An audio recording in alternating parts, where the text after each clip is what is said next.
السلام عليكم ورحمة الله وبركاته. ازيكم حبايبي؟ عاملين ايه؟ يا رب دايما تكونوا بخير وصحة وعافية. يومكم خير وبركة وسعادة يا رب وراحة بال.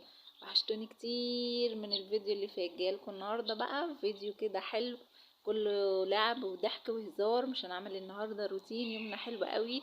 تابعوا الفيديو معايا للاخر وان شاء الله تنبسطوا منه. انا اسمي فاطمة. لو انت اول مرة تشوفيني اشتركي عندي في القناة وفعلوا زر الجرس عشان يوصلكم مني كل جديد. وما تنسوش اللايكات الكتير، اهم حاجة اللايك. يلا بقى نبدأ ونقول بسم الله الرحمن الرحيم.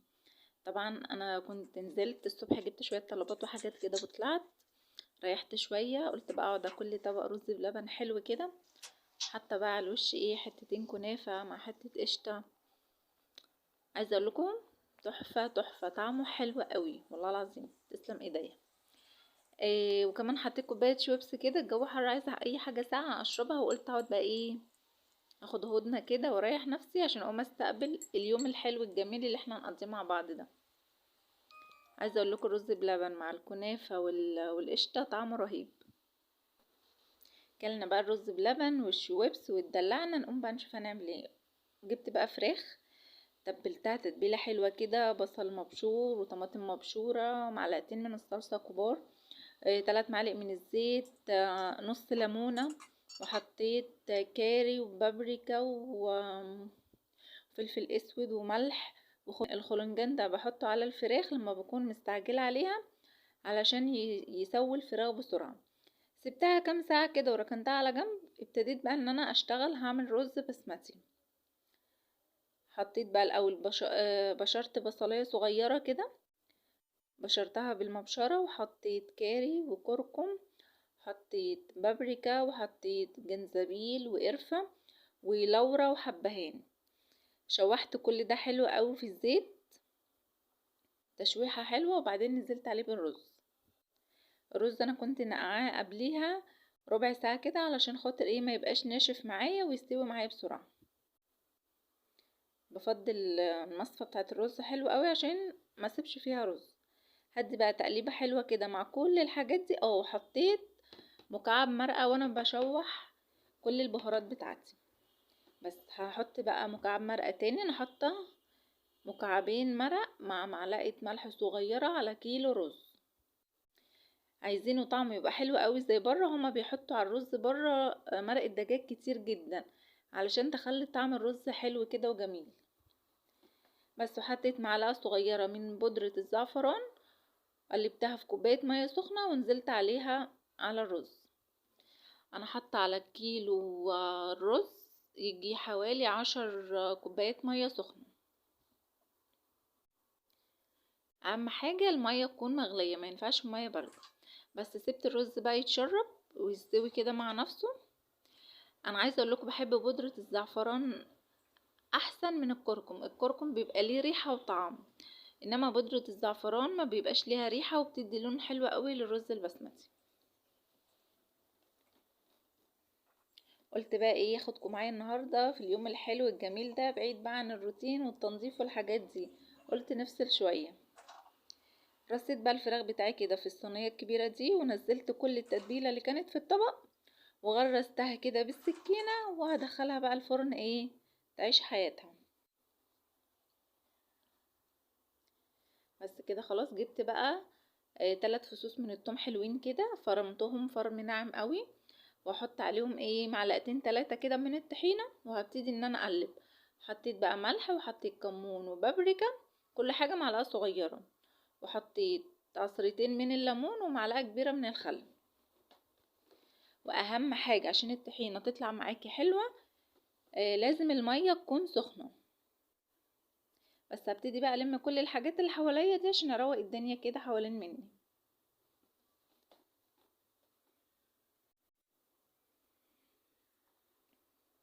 لازم المية تبقى سخنة عشان تديكي النتيجة اللي انت عايزاها. انا عارفة طبعا ان انتوا شاطرين وبتعملوا كل حاجة حلوة وبتطلع منكم زي الفل. بس انا بحب اشارك معاكم اليوم بتاعي عملنا ايه وكده، وكمان حبيت ان انا اخدكم بعيد شوية عن الروتين والتنظيف، ان احنا نفصل شوية ونجدد الطاقة بتاعتنا. بس كده كنت خلصت الطحينة، والقوام اللي انا كنت عايزاه اتظبط معايا. نزلتها بقى في الاطباق كده، واحط من على الوش ايه رشة كده من البابريكا اللي هي تكسر اللون شوية. بس كده الحمد لله، وخلصت معايا الطحينة. جيت بقى لقيت اختي جايه لي هي واولادها. اتبسطت قوي بصراحه، كان يوم حلو جدا. بعد بقى ما خلصت الاكل وجهزت، قلت لها ايه رايك نلبس وننزل نقعد شويه تحت في الجنينه، نلعب كده مع الاولاد شويه ونخليهم يطلعوا الطاقه بتاعتهم ويشحنوا كده طاقه جديده يقدروا يعملوا بيها بقى، اللي عنده مذاكره اللي عنده امتحانات والحاجات دي كلها. لبسنا بقى ونزلنا، بصوا وخدنا الزحليقه بيلعبوا عليها، بقى مبسوطين وبيجروا. يعني انا كنت مبسوطة عشان هما مبسوطين.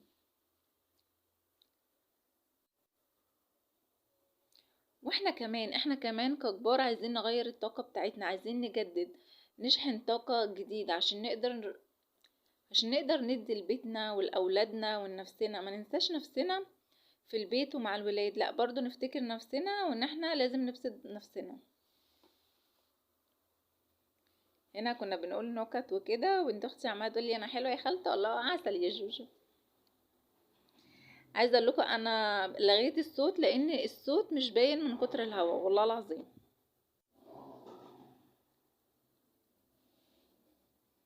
ربنا يا رب يخلي جميع الاولاد ويحفظهم ويهديهم. كفايه الضحكه اللي على وشهم الحلوه دي، وكفايه انهم مبسوطين. يعني حاجه صغيره بس فرقت معاهم جدا، واحنا ككبار فرقت معانا قوي. هنا بقى كنا بنلعب القطه العاميه، نشوف مين هيمسك مين.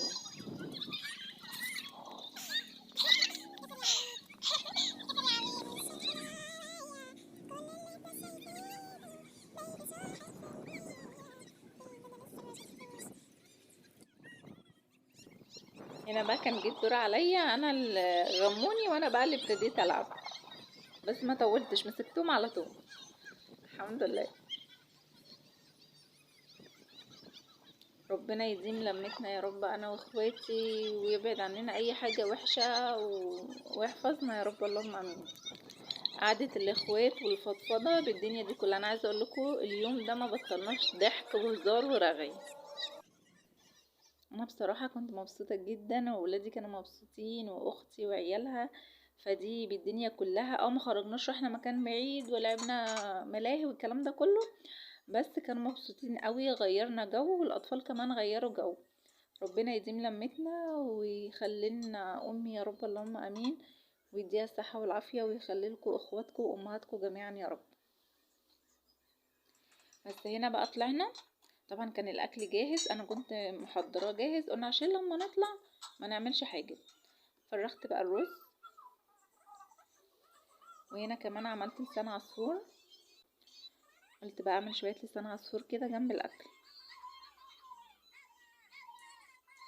انا من طبعي بحب دايما الشوربة والسلطة الخضراء جنب الاكل على طول، في اي اكل لازم اعملهم. بصوا احنا كنا واقفين بفرغ الاكل، عمالين نرغي بقى ونتكلم ونضحك، يعني كان يوم حلو قوي. بس بصوا بقى الفراخ ما شاء الله اللهم بارك، ريحتها تحفة، طعمها تحفتين، شكلها حلو جدا. انا بحب الفراخ المشوية اكتر عن المتحمرة، بحسها خفيفة. شفتوا بقى انتوا الصوص اللي في الصينية دي اوعي ترميه، بحطه بقى في طبق تحطيه على الرز او تكليب عيش، بيبقى طعمه حلو قوي. بصوا ما شاء الله اللهم بارك، شكله اصلا يعني يفتح النفس. انا عايزه اقول لكم ان هم سابوا الاكل وكانوا بياكلوا من الصوص ده. يلا بالهنا والشفا على قلبهم يا رب. هنا بقى كنت فرغت الاكل، انا حاطه هنا الرز في طبق كبير، وكل واحد قدام الطبق بتاعه ياخد اللي محتاجه. ما شاء الله اللهم بارك، كان الاكل فعلا تحفه تحفه تحفه، وربنا بارك فيه والحمد لله. خلصنا بقى الاكل، قلنا بقى نصب بين المواعين عشان نقعد في رواقه كده. بس دخلت بقى المطبخ، هي كانت واقفه طبعا بنتكلم مع بعض وكده، ما حسيتش بالوقت خالص، اليوم عدى بسرعه وخلص بسرعه، بس كان اجمل يوم بصراحه. اول حاجه نزلت الدهون بالميه السخنه، عشان لما اجي اصب المواعين تبقى نضيفه ما يبقاش فيها دهون. وبعدين رجعت صبنتها تاني بصابون. وحشتوني كتير، لما بغيب عنكم فتره بحس ان في حاجه ناقصاني، والله العظيم دي حقيقه فعلا. بحس ان انا مفتقداكم، بحب اتكلم معاكم وبحب انزل فيديوهات، بس يعني الواحد ساعات بيحصل له. انا بصراحه حاسه ان انا تعبانه، حاسه ان جسمي تعبني قوي. اقوم وانام اقوم وانام، مش عايزه اعمل حاجه، عايزه افضل قاعده محدش يقومني من مكاني خالص. بس طبعا هي حاجه وحشه، بس انا بحاول اتخطاها واحده واحده مع تغيير النوم والحاجات دي كلها. فان شاء الله باذن الله هحاول ان انا ارجع معاكم تاني بنشاط وحيويه. فحبيت اشارككم معايا في اليوم ده بعيد بقى عن الروتين والترويق والحاجات دي كلها. بس خلصت بقى وكده، بشطف اول باول ورايا الحاجه اللي بتتحط في المطبقيه بحطها، والحاجه اللي هتتحط على الرخامه تتصفى بشيلها.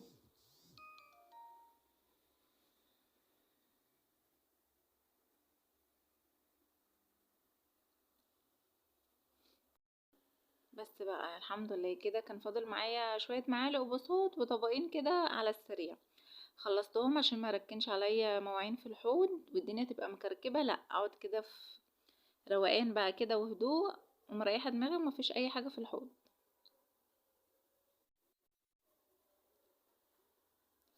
بس شطفت بقى المعالق وحطيتها كده مكانها في الصفايه، ودول بقى هحطهم على الرخامه يتصفوا براحتهم، ما خدوش معايا وقت خالص وخلصت. وفي نفس الوقت كنا عمالين نرغي، فالواحد محسش ان هو واقف يصب المواعين ولا الحاجات دي كلها. بس وحوض نضيف وزي الفل ومغسول والدنيا تمام تمام تمام يعني.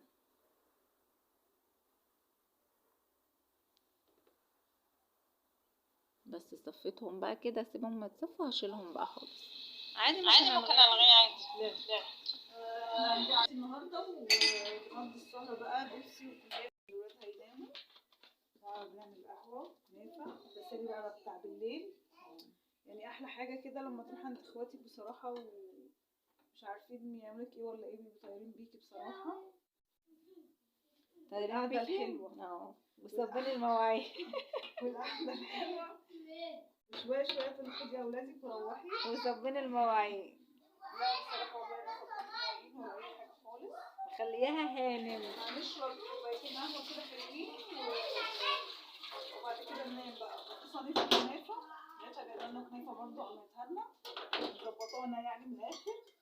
كانت نفسي القعده تكمل بقى ببقيه اخواتي. بس يعني الحمد لله بقى حكمت بكده. مرة تانية ان شاء الله. خلاص هعمل كوبايه القهوه بتاعتي اهي. انا عملت كوبايه خلاص بتاعتي، وعملت الولاد بقى حطينا لهم حاجه الساقعه وحطينا لهم الكنافه. كنافة الصينيه بتاعتنا. كان نفسي بقيت اخواتي يبقوا معانا بقى، يعني بصراحه جو جميل والمنطقه هنا حلوه قوي في العبور، تحفه تحفه يعني. يعني مش عايزين يمشي، بيقولوا يا ماما احنا عايزه نفضل عند خالته هنا.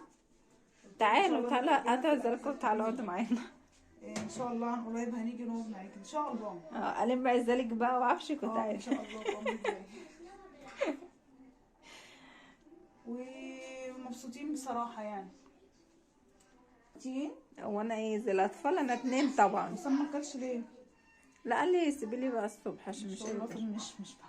قلت له لو لقيت في المشمش.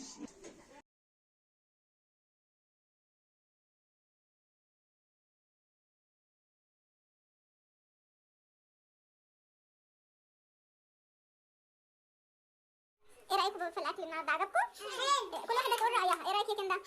حلو. يا نشف علي. حلو الاكل؟ وانتي يا قلبي وانتي؟ حلو. تديني كام من 10؟ 4. حلو مش مشكله. جودي تسلمي يا روح. تديني كام من 10؟ 5. حلو مش مشكله شغال. والقهوه بتاعت فؤاد مش عارفه حد بص لنا في الفيديو. خير كل اللي غير مننا يجي يعمل زينا بدل ما يبص لنا في الحاجه. تسلمي يا روح. عديكي 10 ماشي.